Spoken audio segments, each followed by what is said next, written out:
প্রধান সড়কের দুপাশ ধরে যত্রতত্র ফেলে রাখা ইমারতি দ্রব্য নিয়ে বারবার মাইকিং সহ একাধিক প্রচার চালিয়ে এসেছে হুগলি জেলা গ্রামীণ পুলিশ তথা খানাকুল থানা। নিত্যযাত্রী থেকে শুরু করে স্কুল পড়ুয়ারা যাতায়াতের সমস্যার সম্মুখীন হতে হয় এই ইমারতি দ্রব্য ফেলে রাখার কারণে। তাদের কথা মাথায় রেখেই এজন্য ঘটে চলা পথ দুর্ঘটনা কমাতে কড়া হাতে পদক্ষেপ নিতে দেখা গেল খানাকুল পুলিশকে।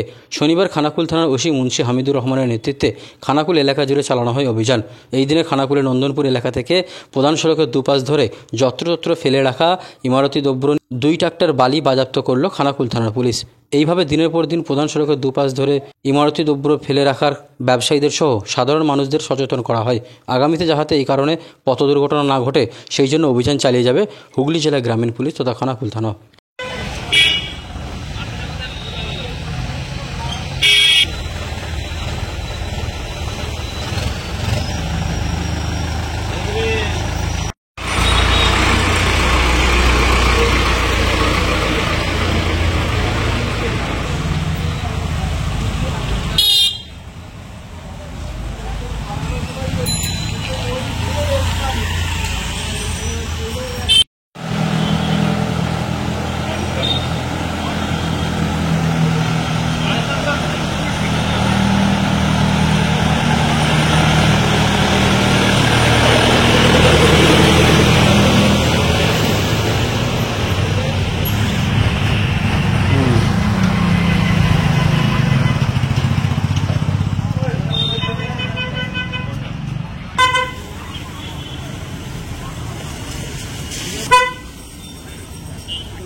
ওদিকে এখন কোনো ম্যানেজার নেই।